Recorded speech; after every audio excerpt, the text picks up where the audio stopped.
Namaste and in Lak'ech, and welcome to this episode of One World in a New World. I'm your host, Zen Benefiel, and as always, do like, subscribe, share, make some comments because it benefits you in getting your thoughts out of your head and others in being able to hear them or at least read them.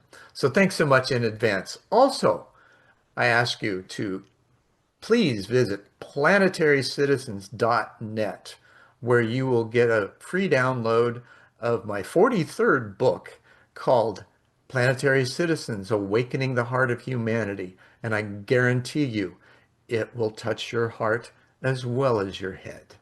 So thanks so much for that in advance as well. So this week's guest is Darren Jewell.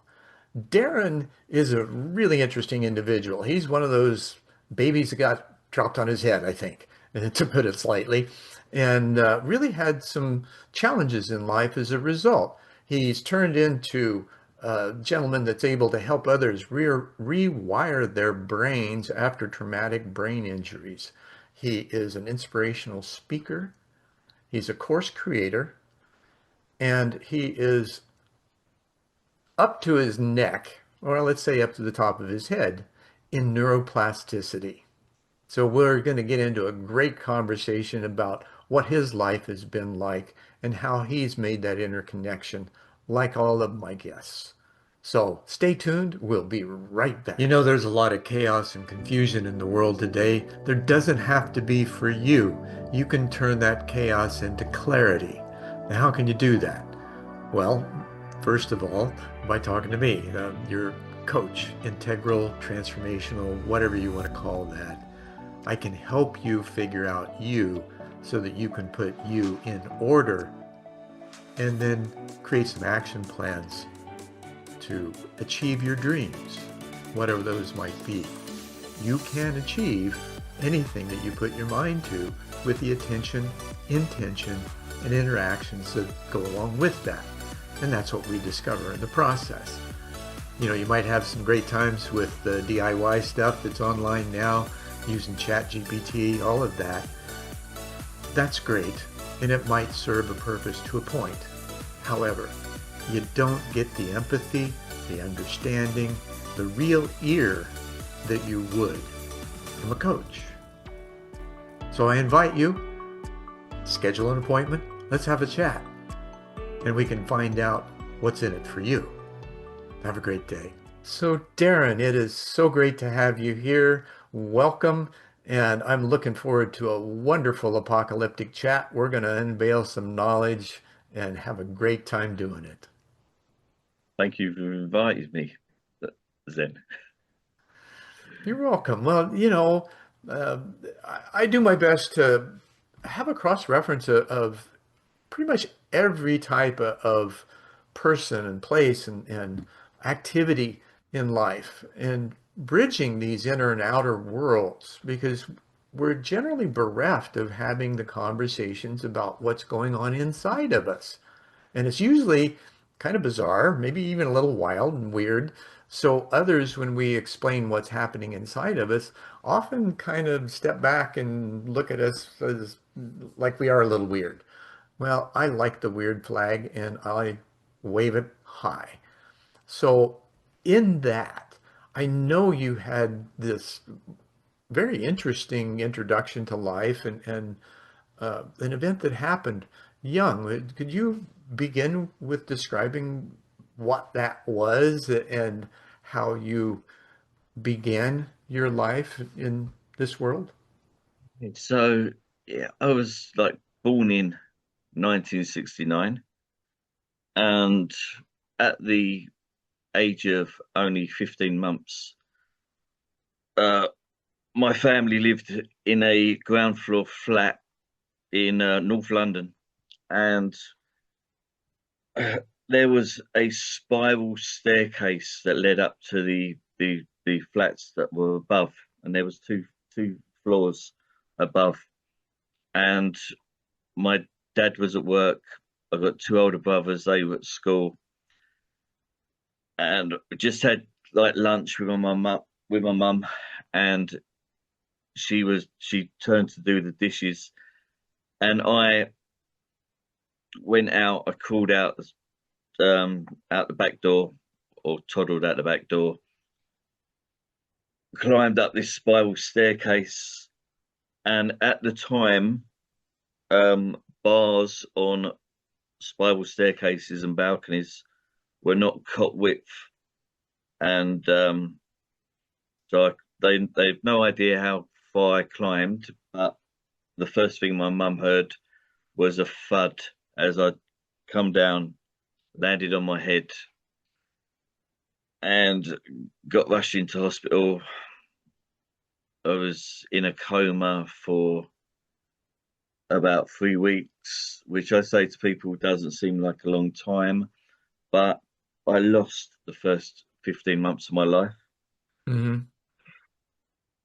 My parents were told, and this was like, so 1970 is like a few years, I think 7 years before the world had the technology of MRI scanners. So all they did was a CT scan and injected dye to see my veins. And they just said to my parents, he's not going to have a good life. His brain won't retain information, so he's not going to get a good job. He's not going to do good at school. Basically, they said I was going to sit around and do nothing. So, So prognosis, you fall off something which is traumatic enough, and then your parents are given this horrible prognosis about what your life's going to be about. Now, that to me is a disservice, right? Because anything's possible, as you have found out in the realms of neuroplasticity. You can rebuild yourself. You just have to choose to do so, right? mm, yeah. And how did this, as you grew up and your parents, and I'm sure you had discussions about what they were told, what was that like and how did you navigate through that? Or were you able to as a youngster? Like, so I actually damaged the left side of my head, so it weakened the right side of my body. So as I was growing up, if I had an accident that um I hate the word normal, but if let's just What say, is it, right? yeah, What yeah, is really, yeah. what's normal? I don't think So there's any such thing. yeah, I used to break bones a lot. I broke my arm, my leg, broke my wrist so many times playing football, and I overused my left arm because my right arm just stayed down by its side. So I did most things with just one hand.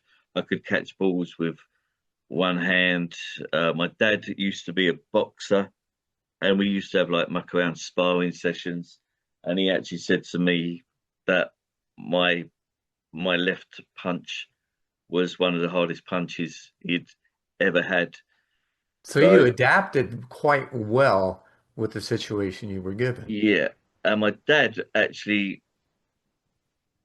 was the first person who like he didn't know what he was doing, but he tied my wrists together. So when my left hand went up to catch a ball or a frisbee, my right hand would go up as well. So it was getting it was getting exercise. So he was one of the Kind of first. training, That's right? yeah. So that was kind of like the first steps of neuroplasticity. Um, because I was noticeably like different. I was so quiet. And everybody knew there was an issue. So at school, at junior school, so between like 7 and 11, I was bullied. And if somebody um, hit me, I hit them back. With And that left, and you probably knocked yeah, them on their butt, right? yeah. And they actually said, it was like one punch. After one punch, they'd say, "No, you're my mate. I don't want to fight you." Yeah. So um, But isn't it funny how cruel kids can be still today? You Yep. know, there's especially when someone's different, because we believe everybody ought to be like us, Yep. right? And it's that diversity, not Yeah. just the neurodiversity, but it's the diversity that really gives life its richness. Yep. And I must have hurt a pupil at junior school, and my parents were called in to speak to the headmaster, and I just decided myself that I would not fight back. Yeah, I would put up with the whatever they did. So when I got to secondary school, most like the people that I hit in the school before might have gone to another school. So for some reason, the ones that who were at the school had seemed to have forgotten that I had got this hard punch, and I decided that I wasn't going to fight back. So Hmm. I went through 4.5 years of um, being punched, and I would get upset because I thought I know that I can end the bullying by raising my fist, but I said I wasn't going to do that. So I went through like 4.5 years, and then one day I was in a class and I was sitting next to a teacher who wasn't very good, and I was sitting next to supposedly the strongest boy in the school, and he punched me on my left arm, and something just like switched on in my head, and I looked at him and went, "If that's the hardest punch you've got, leave me alone. Yeah, punch me harder or leave me alone." And he punched me like 5 times, each time harder. But each time he punched me, I said, "If that's the best you've got, leave me alone."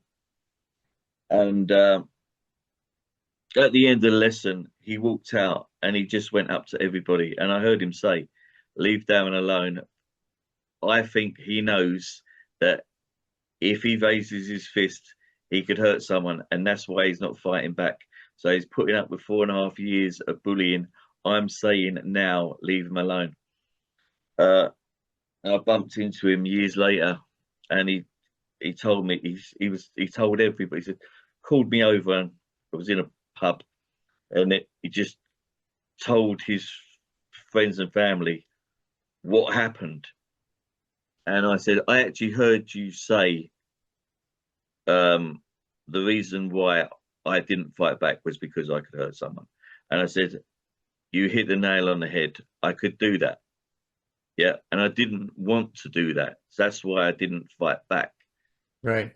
And Well, and you took the higher road in spite yeah, of all the nonsense from the bullies. And, yeah, you know, your friend, I'm assuming he eventually became a friend, right? yeah. He was wise enough at that age to have the wisdom and Well, understanding to see that, right? yeah, Which he most actually, teenagers don't. no, he actually said, like, when he walked out the class, he said something that we say in the UK, I don't know, you have to watch the quiet ones. You have the quiet ones are the people you've got to watch. And Yep. he said to his like the people that he was with, he was the quiet one. He was the quiet one who could just he could end it with one punch. Right. And So what and was going on? That's I wonderful that you had that finally that kind of recognition from your peers, right? yeah, Now, what was going on inside of you during that period? Because I know I'm similar in school. There was a lot of inner conversations that I had about what was going on and the ability to rise above it somehow. So what were those kinds of conversations in your head? I just I was just going like everything was like. I'm going to be like kind. I'm not going to, yeah, everything I do is out of kindness. And I did actually give um, that, that day where I, um, I ended the bullying without raising my fist. I actually called out my my Rocky moment, my Rocky Balboa moment, Right. because yeah, because I hadn't even watched the films, hadn't seen any of the films, but in like Rocky 3, where he's fighting uh Clubber Lang, Mr. T, and he's going, come on in, like harder, harder, and that's what I did. And I was like, just yeah, I It was I was talking. Everything I talked about was like energy and energy around me and stuff like that. And yeah, that's basically like, it was, yeah, Now, everything. did you recognize how those inner conversations were making their way into your outer world? I know that there, was the situation with the bullying, but it would seem to that there were other things that imbued your life with a greater sense of being connected with Yeah, that kindness. yeah. So What was that like? I I could I can like I was so quiet, but I could make friends. Yeah, quite easily, um and people who I've like I lost contact with, and then I've reconnected with, and they didn't know like all the stuff. They didn't know about, like, they went through 5 years with me at school. They didn't know that I had this injury Well, and yeah, that. they were going through their own life, right? Yeah, How often uh, do we really, especially at that age, right? We're yeah, so mono-focused on yeah, ourselves. We don't really care about anybody else, other than thinking they ought to be just like us. yeah, yeah. And I I got a Saturday job in a restaurant, and which was like pretty amazing, because like they were, because of what my parents were told and what I was told, like growing up, that I would not get a good job. Yeah, not amount I to would, much. That's just yeah, I wouldn't horrible be able to programming. do this. I wouldn't be able to do that. And I'm not saying like my parents, but like that's what they were told. So they said, yeah, Sure. And they want and to believe the experts, yeah, right? yeah, and Or supposedly experts. yeah. And so when I get a job in a restaurant, I did that for like a year. I was still at school, just started the final year at school, and I said that when I leave school, I'm going to go to a catering college and train to be a chef. And everybody was just going like, "Wow, like he's going to go to college. He's saying he's going to go to college." And I went. I completed the course. I I got a job in a restaurant, and being a chef is probably like one of the hardest jobs. Yeah, because Well, it's that's just you got to keep track of it. If yeah. yeah, that's You could amazing how you it's like you blew all their previous anticipated results away. yeah, you like you're standing on your feet all day for like maybe like all day. There's no part of the day where you can sit down. Oh You're yeah, it's not cooking. 6 or 8 hours. Yeah, It's more yeah, like 10 or 12, right? yeah. And you could be cooking 5 or 6 different styles of cooking at the same time. I could be Hmm. grilling, frying. And so I was multitasking like big time for someone who was told, who was basically told you wasn't going to amount to much. Right. You were going to Now, sit when did you around and do nothing. realize and acknowledge within yourself that, hey, these blokes are like full of, bullocks, right? I mean, their projection, you took the opposite approach. Yeah. Um, Joe, I didn't really think about it that much. I just went and done what I had to do. I just went and done the job and go home and then relax. Sometimes I would be like just so tired because I was putting so much Sure. effort into what I was doing. And basically, it wasn't until like I was 32 years old and I suddenly started falling over. And I went to see a GP and he asked me to like just with my hands just push him away. And he said like I was like had weakness in both arms and like my legs weren't that good. So I had my very first MRI scan at the age of Hmm. 32.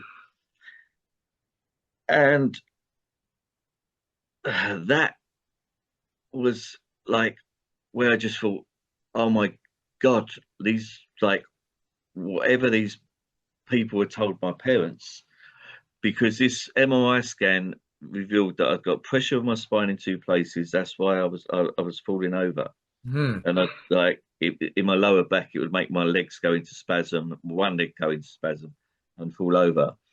And I've and a third of my brain wasn't actually functioning, Uh, and I just thought like I just went like It's wow, like, how am I doing all like, this with this? All right. and that was the first time I just thought like, how have I been able to like do this job with a third of my brain not working? And I actually retrained. I could at so 32 I found that out. At 20 at the age of 26 I started thinking this job is not giving me like a social life. So I went back to college and I retrained as a plumber.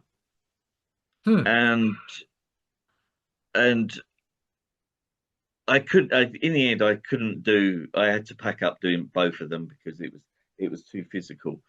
But I was like, and I knew that I was a right brain thinker because it was the left side of my brain that was damaged, and I didn't really know about like the left side is logic, the right side is the creative side, Right. and Well, when I you started, still, with all of the details and being a chef, a lot of things are very sequential and logical, and a lot of analytical thinking goes into that. yeah, So the compensation that you somehow were able to manifest was just spectacular. yeah. Now, when this was happening, did you recognize that perhaps the patterns that you had engaged in your own thinking and your own physical activity and even your emotional activity that allowed you to rise above what those conditions could have been? Yeah, I think that like everything I was doing, it was like creative and I knew- I was I, I was thinking at sometimes I would think I can't do that because they told me I can't do that. Yeah.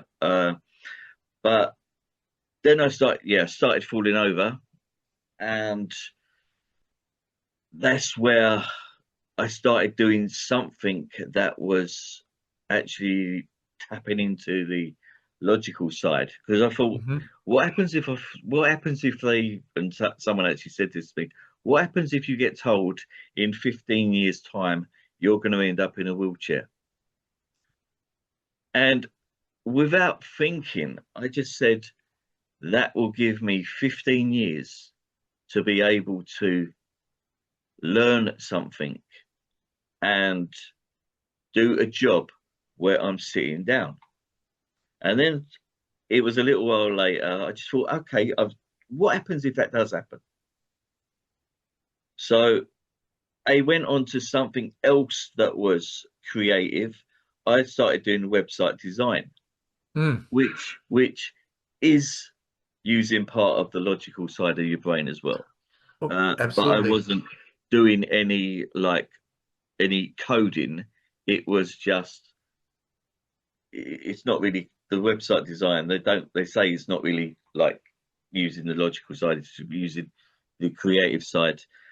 I'm not so sure And about that because I've been a web designer for 30 years and built my first site, just before the turn of the century. And there's a lot of thinking that goes into the design, the spatial yeah, orientations, the look and feel. Now, granted, right, the coding that gets a little heavier into it. I haven't yeah, gone so deep into that. However, when you begin to work with the user interface side yeah, and the back end, then that really increases your capacity to connect the dots between the two, which yeah, is a logic flow. yeah. So yeah, around about 2018, I thought, okay, I'm gonna start learning a little bit of JavaScript, and I actually um, did the people that run the internet is WW3. I Hmm. think that's what it's called, and I did their JavaScript program and passed that.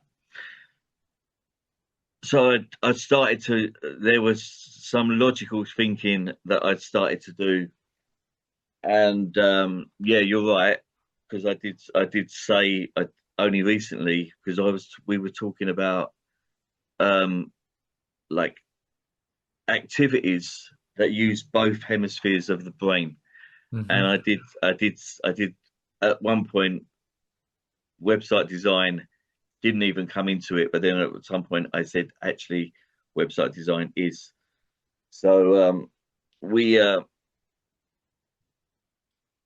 yeah so I 2000 so from 2001 until like 2018 19 I had routine MRI scans which showed there was no change in my brain. It was Hmm. still one third of my brain was still non-functioning. Kind of switched off. And yeah, and I just thought that was good. I thought that was good because I thought as you get older, your brain is either going to stay the same or degenerate. That's just how I thought. Hmm. And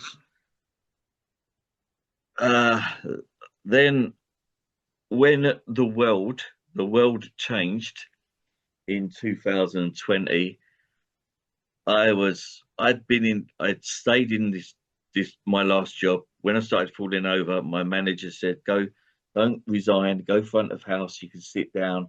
Sitting on a till, I was serving people, and I did that job for like 19 years. Then when COVID appeared, lockdown, I eventually got made redundant. But from day one of lockdown, I thought there's nothing to do. There's nothing. So I just thought I'll enroll on some more online courses. I actually did I was doing a course in 2019, which talked about uh, it was neuropsychology because I was interested in how the brain works because I think I've done quite a lot with my brain Oh, up until absolutely. with what I was told my life was going to be like. And this course it touched on neuroplasticity, and I kind of lost interest in the course because I thought to myself, my brain is like 52 years old. Yeah, it's been damaged for 50 years. Neuroplasticity, if people don't know that, you hear a lot of people say, like, rewire the brain. I thought to myself, I'm not going to be able to rewire a brain that's been damaged for 50 years. So I put it to one side and I was doing some other courses. I was doing courses on uh, coaching courses, coaching on happiness and uh, emotional intelligence. And I did some more programming courses. I did like so many. I completed 50 plus online courses in 16 months. That's Uh, phenomenal. Now, those kinds of things, being able to pour yourself into that kind of work, that's a lot of brain power, yeah, right? And regardless of your inability to use part of it, it sounds like you've compensated and that with that neuroplasticity capacity, that you've gone beyond that. So have you thought about, well, maybe it's not just my brain. Maybe there's a bigger part of me that's connected as well that I haven't really recognized yet that allows me to do the things that normal people can do. yeah. I remember, I remember one day, um, and it was during lockdown, during the first lockdown, and I just thought to myself, the world is going to change, and I need to change as well. And I don't want to go Healthy back in. attitude. Yeah, I don't want to go back into um, catering. I want this like uh, to be a life changing. Right. How Uh, can I repurpose the skill sets that I have to something yeah, that's enjoyable and profitable? yeah. And I was I got a job. Eventually got a job, and it was like sticking stuff in ovens. It was in a bakery, and I was like using some of the coaching skills that I had learned with um, some of the um, some of the other members of staff, and they were going, and I told them my story, and they were going like, "You can help so many people." And then then I after six, I could complete a course in a week because I wasn't working, so I could Hmm. spend all my time. I could do a 50-hour course in a week because I Now, when wasn't you were working. doing these courses, I got to ask the question, what kind of catharsis was happening within you as you were developing the courses? Because in order to do that, you've got to reflect on the things that you've learned, how to apply them, what difference it made to you, how you translate that and articulate it to others so that it's understandable and usable. So,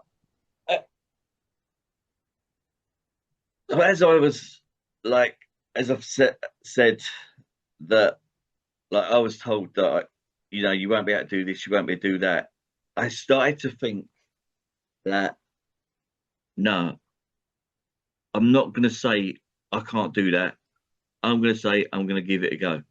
Sure. And I started saying to people that in life you have hurdles thrown in front of you every single day, and you you either think that you there's like some people think there's only three ways to get through that past that hurdle: over it, like in athletics, round it, under it. And I said, no, my way is it's not there. Yeah, it's the hurdle is in my head, It's like and Gurdjieff in the fourth yeah, way, right? and I just go through it and obliterate it, and they go, oh my god. And then I went, I had a routine MRI scan, and after 16 months, that's why I mentioned that. 16 Hmm. months after the start of COVID, I go for a routine MRI scan, thinking nothing of it because I've had so many. And then I get a letter in the post saying I've got to go to the UK's National Neurological and Neurosurgery Hospital to see have an appointment with a neurosurgeon, and that scared me because I'd never been there before. I've never spoken to a neurosurgeon ever. Why do you think they waited so long? I mean, if you've had the same results for, time after time, now all of a sudden, oh wow, maybe we can fix you. Was that their premise? Yeah. So, well, that's what like I was thinking there's an issue they're going to want to do an operation, and I was thinking like I feel good, so whatever they say, I'm going to say no. So I get to this hospital, go into the room with the neurosurgeon, and he puts up this MRI scan. And my dad was with me because I felt if they say I've got to have an operation, I might like break down. So I've just like Sure. better have my dad with me. Um, and we they he puts up this MRI scan, and both me and my dad like look at it, and we say that's not my scan. And he said it is your scan. And I went, it's not my scan. And after a while, he was going, yeah, it is. And I went, I got agitated and I went, it's not my scan. It's not my scan because that scan, and I said it, I'm going to say it again. I hate the word normal, but that brain looks normal.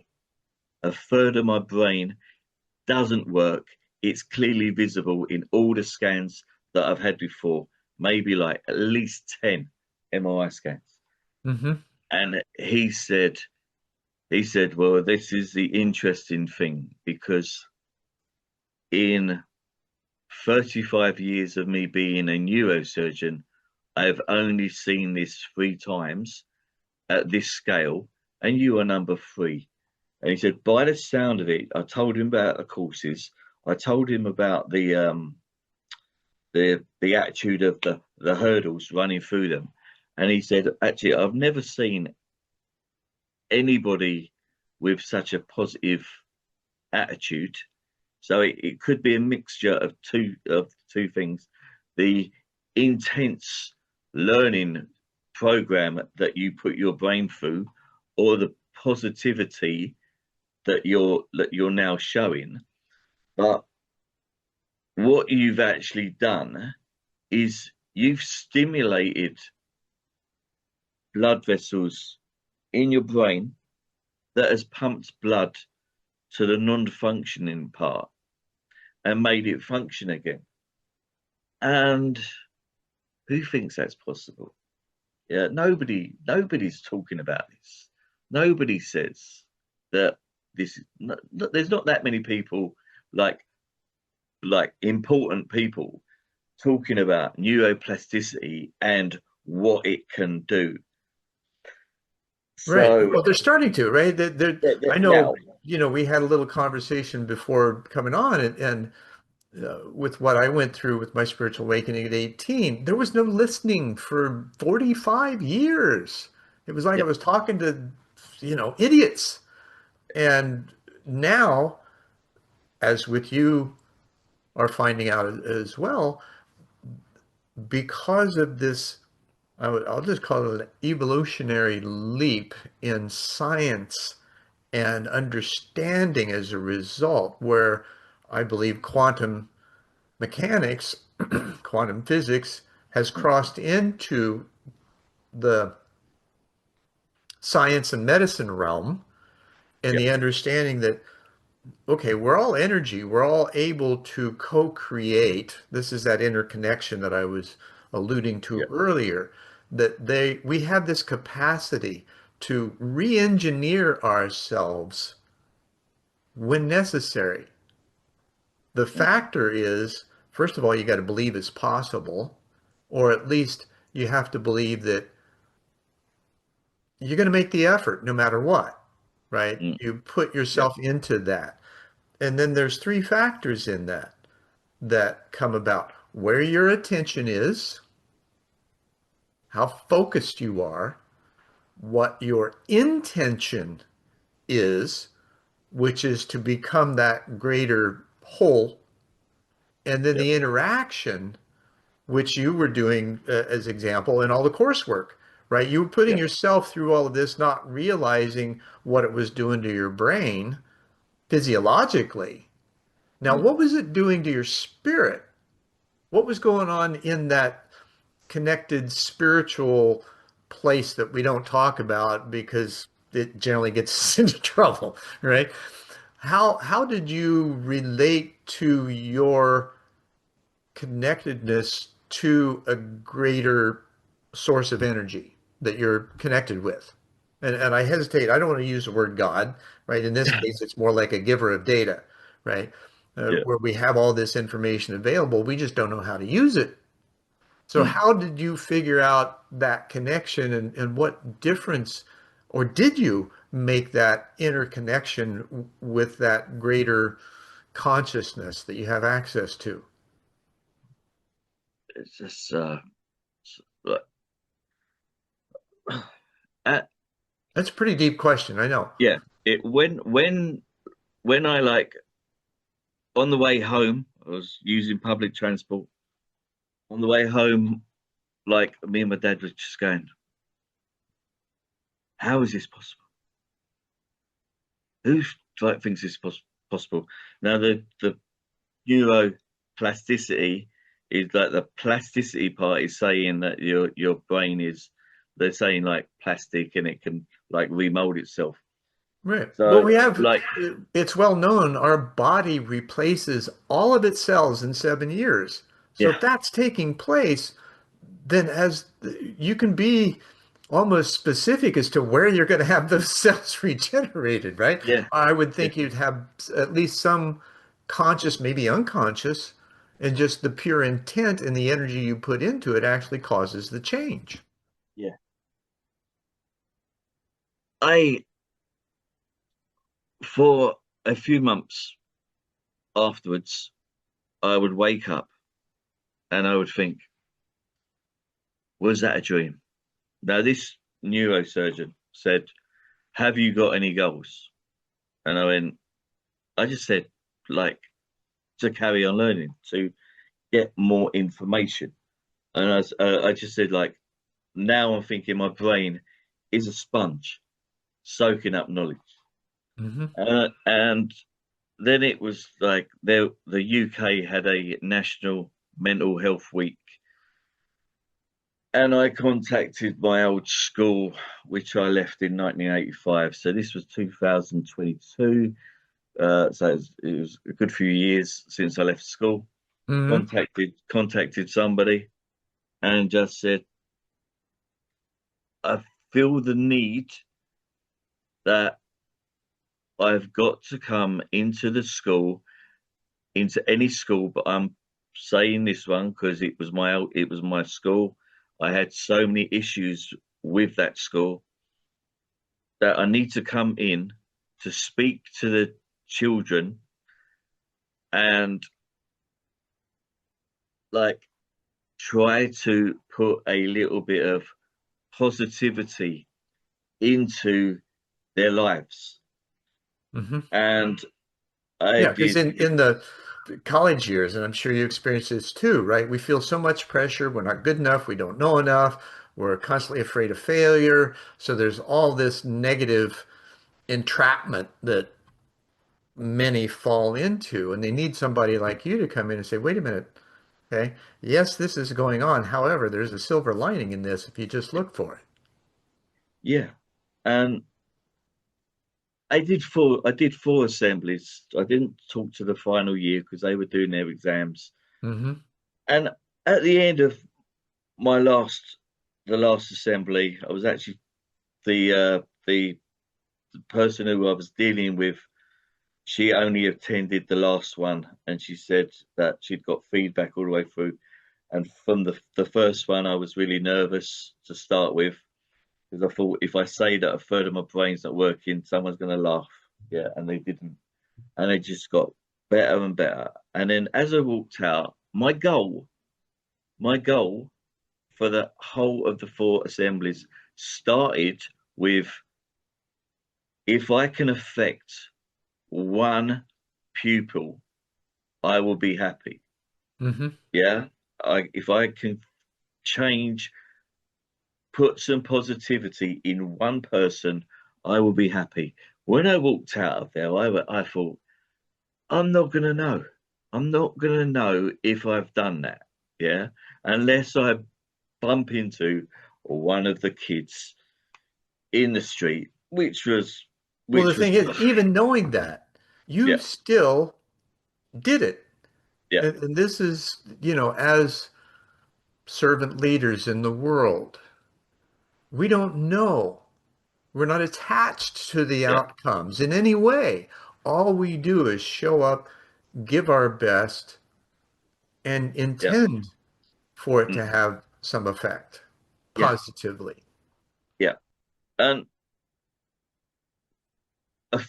before I did the talks, there's a local Facebook group, and they asked me to put my story on their Facebook group. And weeks after I did the four assemblies, a parent joined this Facebook group on the day, because it tells you when they've joined. Hmm. So she she joined the Facebook group, and on that day she found my post and she sent me a message, private message. Are you the man who went into the school to talk to the children? And I went, yeah, yeah, I am. Was that okay? And she went, because I was like nervous, thinking maybe I've done something wrong. Oh, right, right, right. Yeah. And she said, I have to thank you, Darren, because my daughter has come home and told me your story and said, if he can do that with a third of his brain not working, if I work hard enough, I can achieve any goal that I want. And I just went, so it's emotional. It really is Well, yeah, emotional I would imagine you probably because, shed a tear or two. yeah, because, you know, a neurosurgeon deals with brains every single day. And for 35 years, he'd only seen this three times. And I think to myself, like, I'm not special. Why is this only like the Well, third here's the time? thing, though, Darren. The- You are Yeah. special, right? Now I, Not yeah, only did you survive that horrible incident when you were a kid, you were able to thrive as a result in ways that not only made your life better, but you made the lives of others better because you've had the proof. You didn't just talk about, oh, yeah, we can do this, right? You're kind of the Joe Dispenza of the neuroplasticity realm, right? Where you totally retrained yourself, you rebuilt your brain. You didn't even know it was happening. All you did was you had the drive to do and to yeah, be something yeah, without regard of the results. You just kept showing up. yeah, Now, that example, the showing up, led to the giver of data being able to present demonstrably with the brain scans yeah, that this actually happened, yeah, right? You've proven this. Now, with that kind of proof and the belief that you had in yourself beyond the awareness, oh, I can't do this, is like, I don't know, right? Here's that tremendous key. You didn't know, and you did it anyway yeah, to find out, yeah, right? Instead of saying, well, I can't do this and just withering away, it's like, I don't know. Let's try it and find out. mm, right? If we could key on that one thing alone and inspire others, imagine the kind of world that we might have in just a few short years. mm. So after this, um, after the say, it really is emotional. Oh, Um, I'm sure.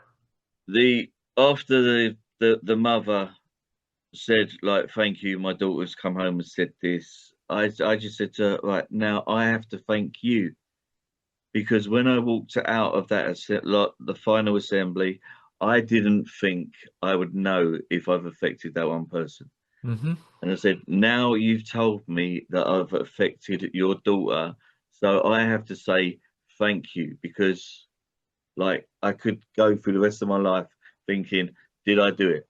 But my But you attitude didn't, was, right? my You had attitude that was, thought when you came out of the assembly, and then you let it go, yeah, and you continue yeah, doing on. Well, yeah, and then it yeah, eventually caught up with you yeah, to yeah, reflect that, oh yeah, not only did you do it with this person, that their mother recognized it and reached out to you as a result.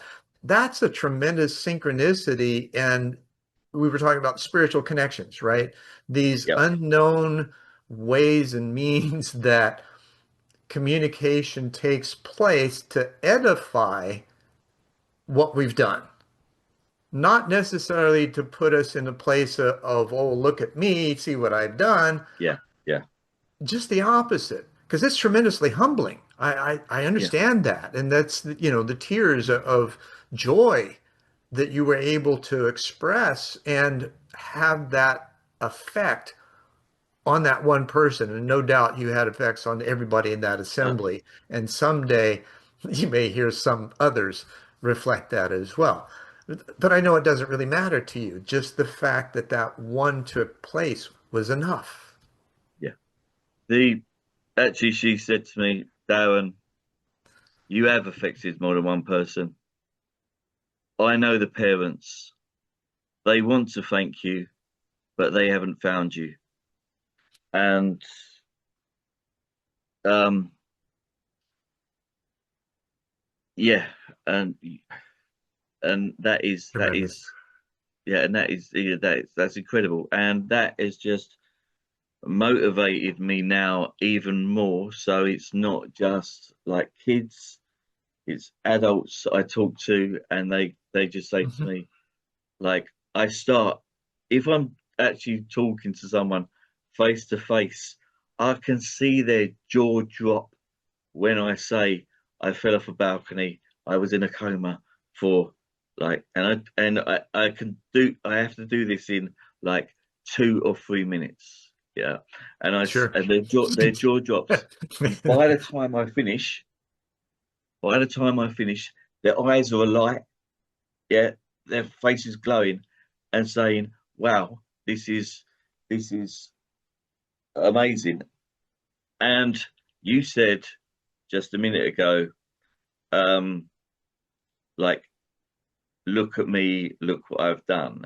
Yeah, I do say that. But I say, I do But not you don't do do it with a this. tremendous amount of Yeah, ego. You do it with a no, very humbled, if I can do yeah, this, you can yeah, too I, attitude. yeah. What I say is, I don't do this to say, look at me, look what I've done. I do this to say, look what is possible if you've got the right mind, if you're in the right mindset, Right. because my mindset was in the right place. Absolutely. And not just your mindset, your entire being. Oftentimes we refer to the spiritual side, and a lot of times it gets into the metaphysical and the woo-woo and all that kind of stuff. We get lost in it. However, it's the living of it that Yeah. connects everything. And Mm, you're a perfect example of that, where all the things that you had stacked up against you, right? It was just energy. It was just thoughts. It was just people yeah. projecting stuff of what, the probabilities they thought your life was going to have. What you did is you're like, ah, that's nonsense. It's all Mm, energy. I'm going to figure out what to do with it, and I will find something that works for me. Mm, yeah, I, yeah, I've, I actually sat down because I'm writing a book, and I got stuck, and I'd only got a few, like I'd done uh like half the book, and Hmm. I started thinking, okay, when have I shown resilience? I must have shown resilience when I fell off the balcony. Your entire life, I would say. Spiral staircase, spiral staircase. And I wrote down, and I had like six things. And one thing that I've told somebody recently that people didn't even know. I had gone out. I was going when I was doing my plumbing course. I was going on a week's intensive plastering course, like about 100 miles away. And I went to the bank to get some money at night, which was stupid. Two guys asked me for directions to get somewhere, and I told them the directions. And then I sensed there was an issue behind me, and they were following me down the road. And they waited until I walked down this road that had like houses on both sides.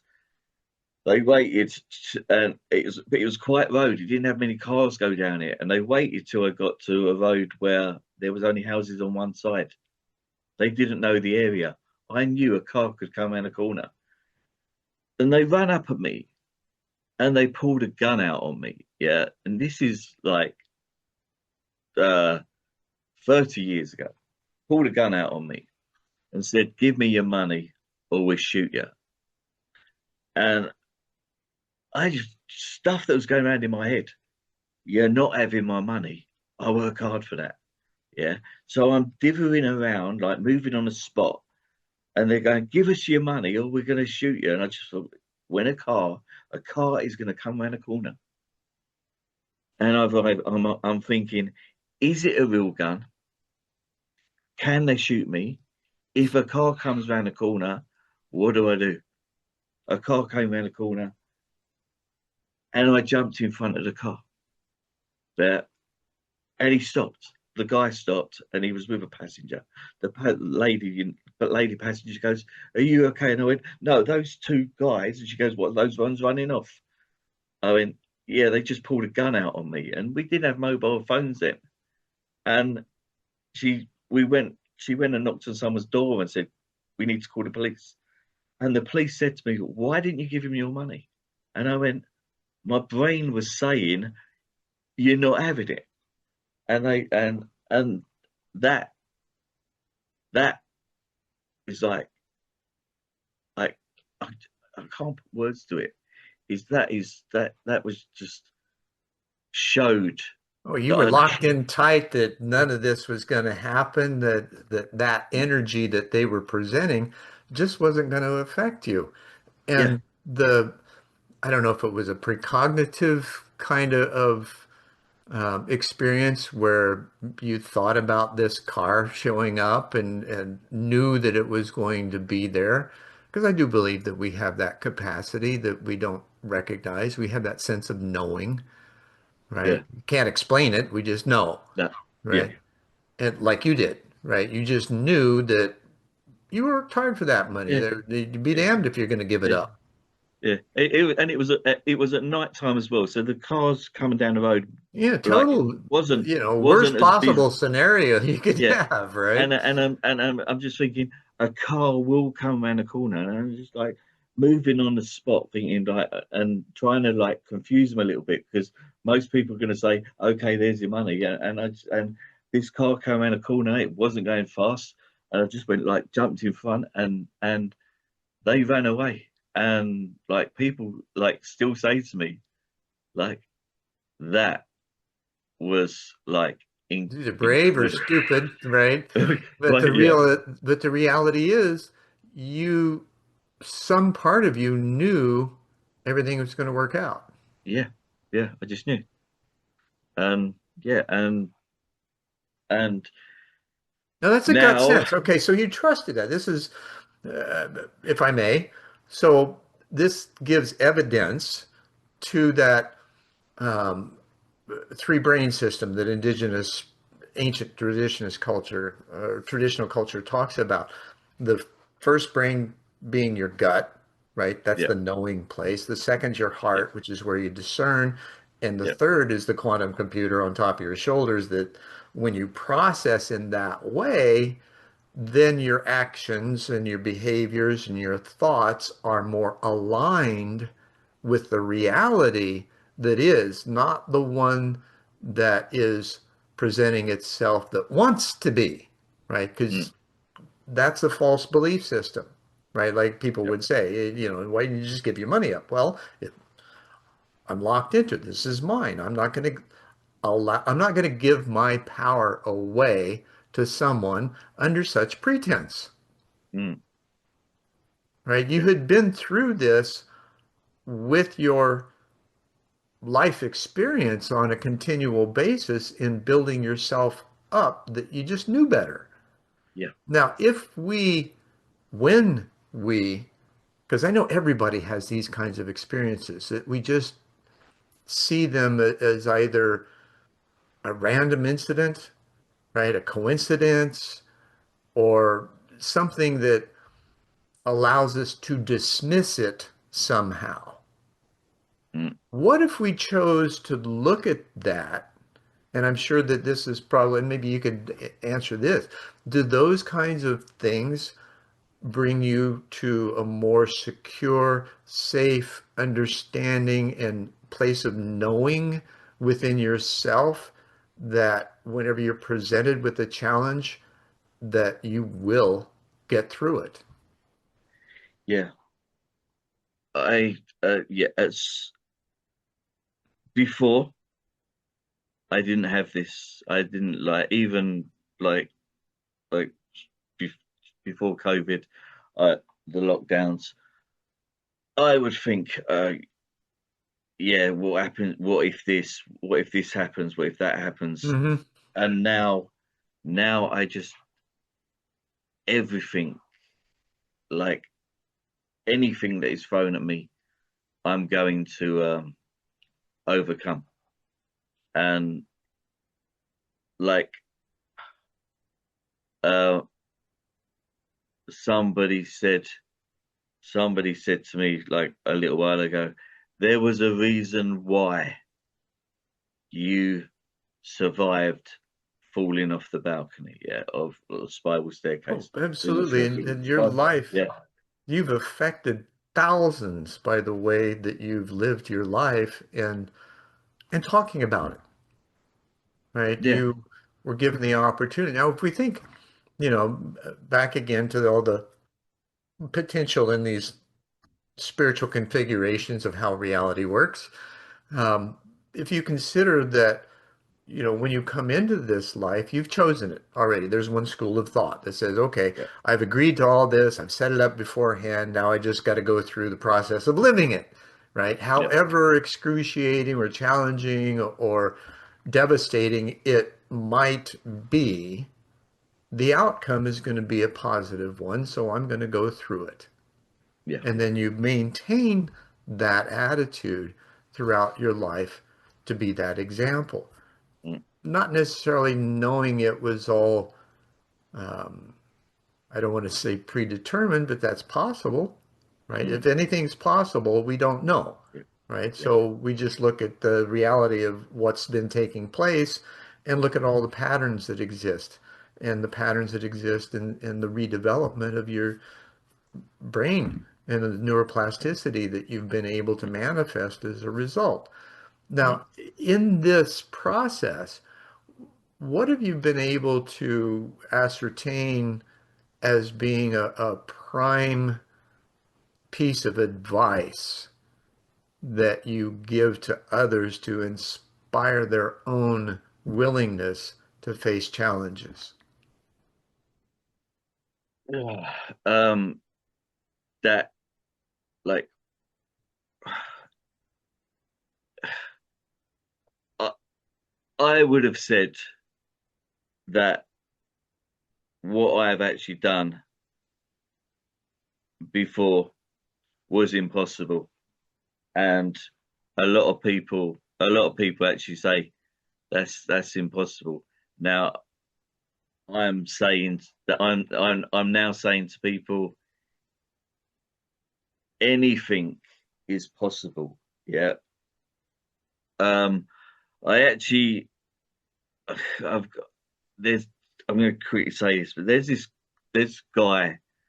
He was a some part of a film. Um, some part of a film. He wasn't an actor. He was like a writer, something. Um, Hmm. and he had he had bladder cancer, and they took the the cancer was removed, and it come back again. And he's talking with his wife, and he said to his wife, I want to do something that is a little bit out there.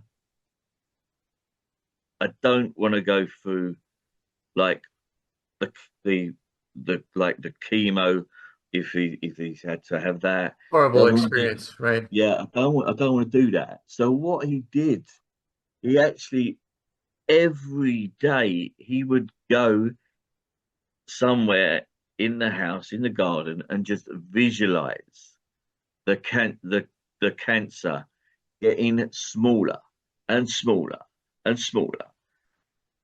And at some point, he's got to go back to the hospital just to get a scan. And Hmm. he goes back to have a scan, and they said that this is they call him in, and they say it's gone. The cancer has gone because he visualized it getting smaller. Like, who would think that's possible? But it's a fact. Happens. It It, happens over and over again. That kind of healing, the self-initiated, even Jesus said it, right? Anything is possible to those who yeah, believe. And yeah, it wasn't about him healing others, it was about them giving permission to be healed, yeah. right? We attach ourselves to these prognoses or prognoses that bad shit's going to happen, Mm, yeah, right? And we just give up our power to it mm, instead yeah, of doing like this gentleman that you were just talking about. Go back inside yourself, know that you've got the power, and visualize, intend, do the work. mm, It's the discipline that yeah, we lack. We're so distracted by the outer world and all the different things, and especially social media now, right? You got mm, 3 to 5. It used to be the 5 to 7 second rule. Somebody size you up when you walk into a room, right? That's all you yeah, have.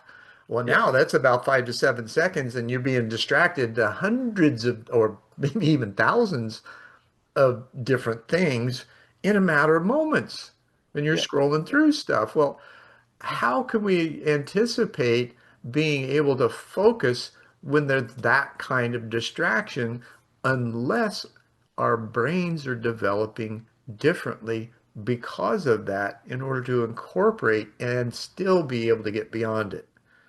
Now, Mm, that remains to be seen. I have a feeling that we will see that as we progress because all of this stuff is brand new, right?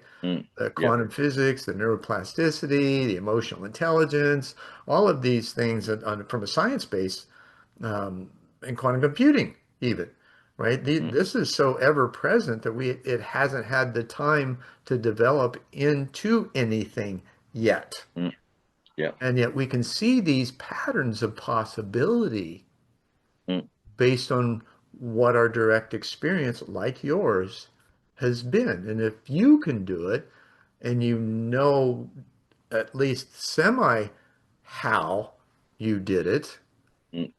right? Because the ideas, I would imagine you didn't know, right? You had ideas, you had curious thoughts, Mm, ideas would come, you'd explore them mm, rather than dismiss them. Am I mm. correct in that?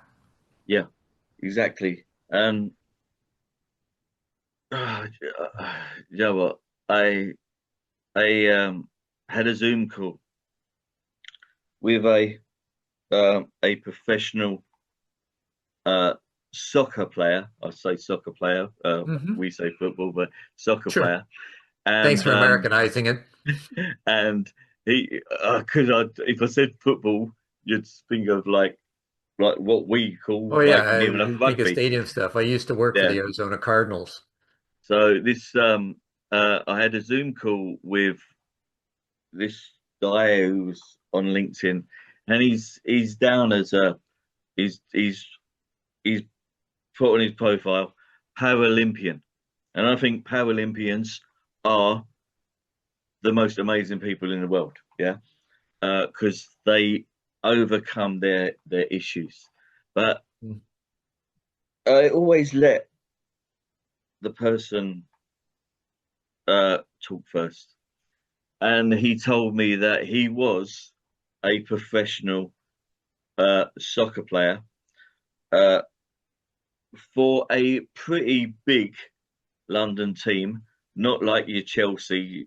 It's called Queens Park Rangers, QPR. Some Hmm. people might know it. And he was 26 years old in and it was 2006. He was out with a teammate. His teammate was driving a car, and they had a crash. And he wasn't with the guy that I'm talking to wasn't wearing a seatbelt. The driver, he died on the spot. But the guy that I'm talking to, he went through the windscreen and hit his head on the ground as he landed.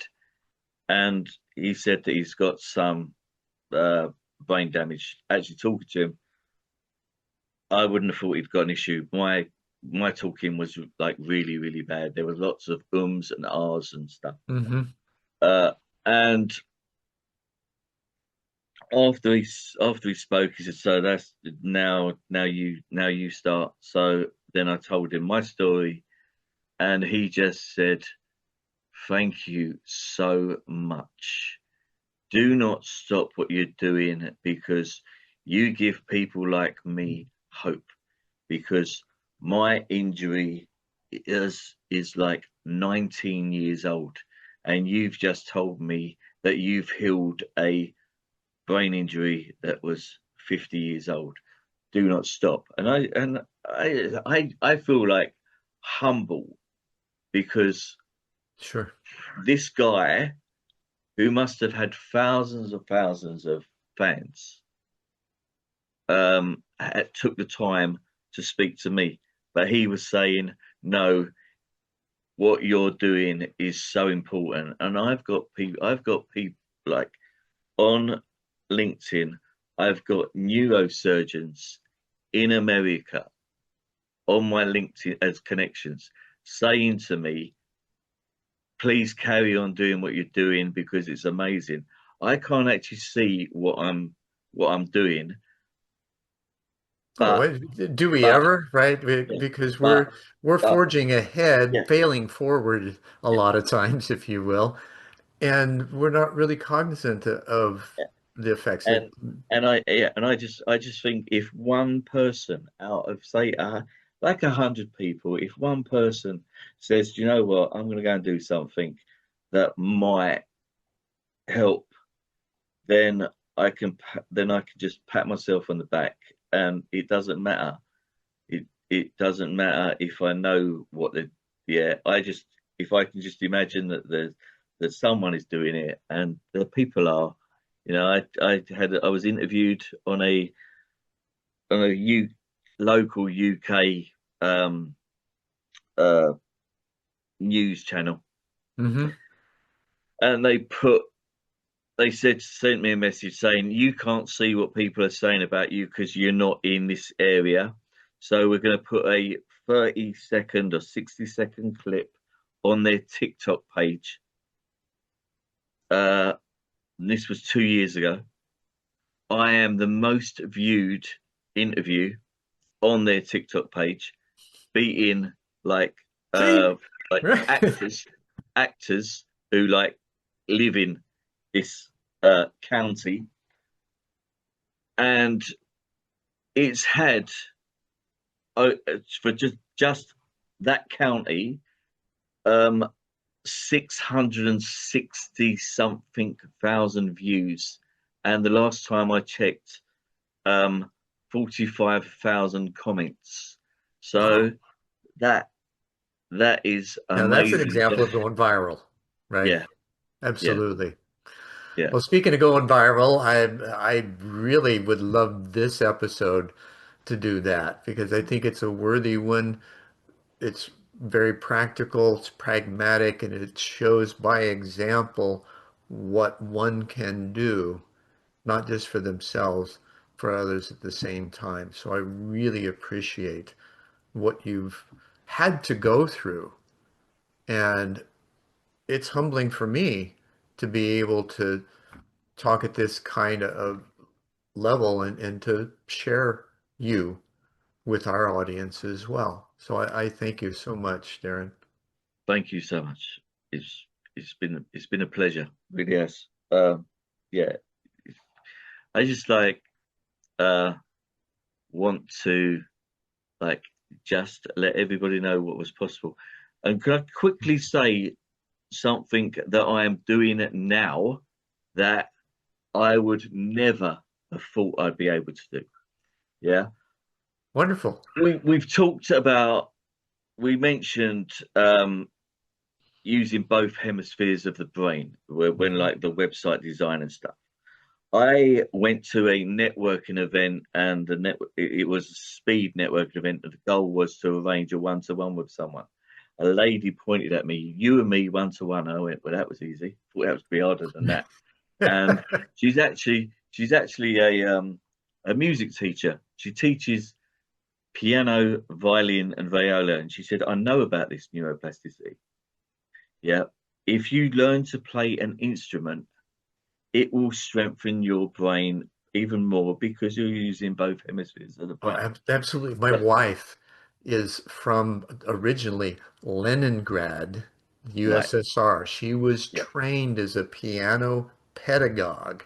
They got her when she was 5 years old, went through the entire system, graduated from Mussorgsky College, which is one of the most prestigious music colleges in the world. Mm, And not that she's that special, that she just had the opportunity, and she is special. But yeah. and so well aware of the hemispheric, and she teaches still to this day. She's got 26 students now. Imagine 10 fingers having to do different things, Mm, and you're aware of the science involved in the music theory, which is what she learned, yeah. as well as the mechanics and the timing, which is the math involved. Yeah. Mm, And so you're feeling the music as well as understanding the mechanics of it. mm, So you've got that combination. Well, we already know that music instruction increases math and science scores in school, yeah. right? It's given. Mm, mm, So when we can further understand what this discipline, training, learning of the music in whatever way. Piano happens to be, I think, one of the most difficult and challenging, especially with the classical pieces that she had to mm, learn and all mm, of the temperaments of the society at the time, yeah. as well as the Mm, composers and just the richness of the education that she got in that in Russia or mm, the USSR. Right, it was far mm, different than any other place in the world, from what I have gathered so far. I don't mm, know of any place that has that intense of an educational process mm, that's so expansive. yeah. But you're right. You know, that music teacher that said, I get it, right? We often don't get things until we hear it in a certain way that aligns all those dots in the moment, mm, yeah, right? mm, yeah. So speaking of dots and alignment, we are at the close of our Of time course, yes. together. So again, Darren, I just really appreciate and empathize and am grateful for you and what you've Thank you had to so go much. through. Thank you so much. It's been a pleasure. It really has. Thank you. You're welcome.